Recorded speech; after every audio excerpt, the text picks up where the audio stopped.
Hi guys, this is gsno.com and I'm here with the unboxing of the Xiaomi Mi 11 Lite 5G.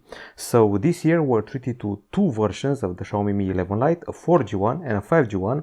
This is the most powerful one and our first contact with an interesting processor, the Qualcomm Snapdragon 780G. This time 5 nanometers in the mid-range segment. And also the most beautiful color I've seen lately on a mid-range handset. This one is called citrus yellow. It's a combo of yellow and green, and probably one of the lightest and slimmest phones for its screen size to have on the market right now. You may also recognize a camera design similar to the Mi 11 one. The handset is priced at around $450 and I'm going to fire it up right now, and also we're going to see what's inside the box. Now, as you can probably tell already, the screen has applied the screen protection from the factory. And let's see what's inside here. So the Mi 11 is an entire series. It includes the main model, the Ultra model, the Pro model, and the two Lite versions. I'm going to start off with this envelope where we find the key used to access the slots. And in here, we're getting an adapter from USB-C to 3.5mm connector, meaning there is no audio jack on board. We're also getting the warranty card and user manual, the user guide, as well as a case, which is a bit more rigid than usual, but definitely good for protection, transparent and flexible. And that's about it, at least for this envelope. Going further, we find the charger, which has an USB-A connector, and let's see how it does when it comes to the charging speed. I'm expecting 30 watts. Let's see if we can confirm it or not. Yes, it says it here. It's actually 33 watts for the charging. Next up, we got the USB-C to USB-A cable, and I think we're about done here. We have all the accessories we need.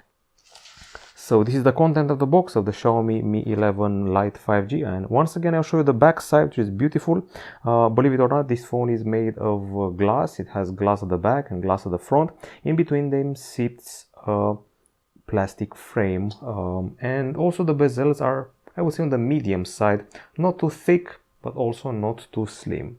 Let's turn the brightness down a bit. That's more like it.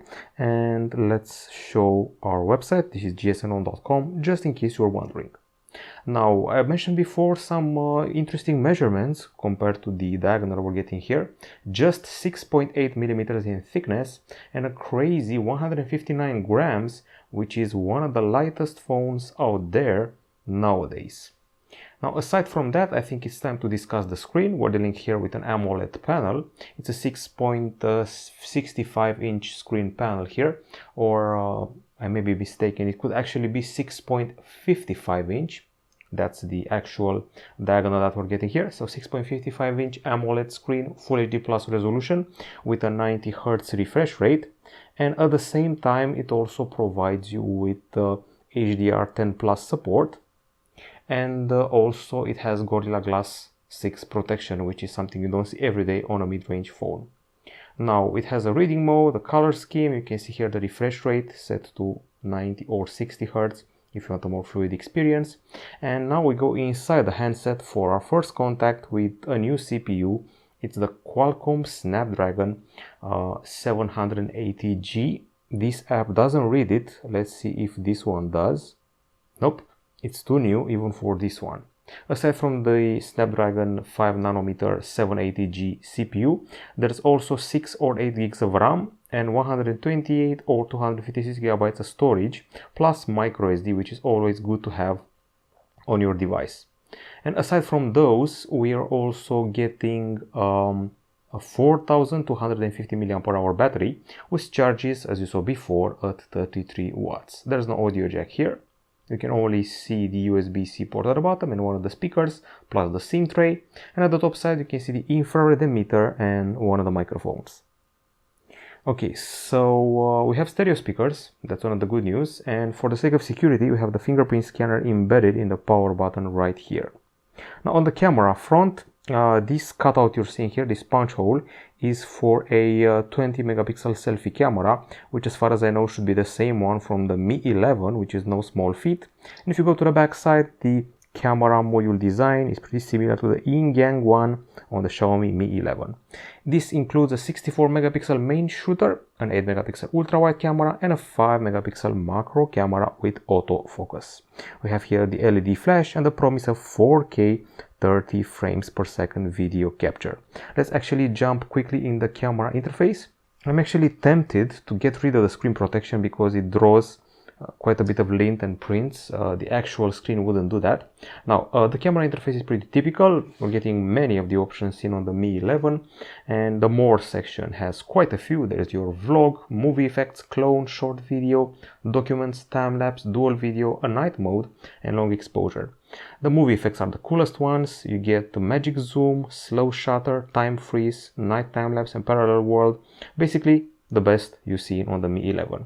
We have a portrait mode, we have video here, and we can set the capture to 4K 30 frames per second. You can shoot super macro videos. And we have a pro mode for both photos and videos, which is actually not bad to see on a mid-range phone. Now, with everything covered, you're probably wondering how we're doing in the connectivity department. I would say surprisingly well. There's Wi-Fi 6, there's 5G, there's an USB-C 2.0 port at the bottom, and also Bluetooth 5.2 infrared. And I'm curious about something. Do we have NFC? Yes, we do.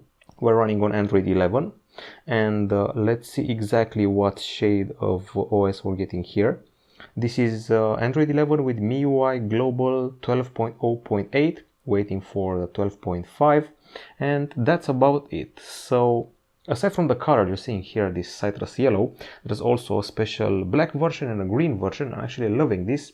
I'm loving how comfy the phone feels in my hand, how it's well built, has a pretty solid screen which appears to be pretty bright, and I'm expecting great things from the camera because its predecessor had an excellent camera. And the CPU can probably fight some flagship processors from last year. This is from gsno.com. Hope you enjoyed this unboxing. We'll be back with a full review very soon. Don't forget to subscribe, like and share. Bye bye.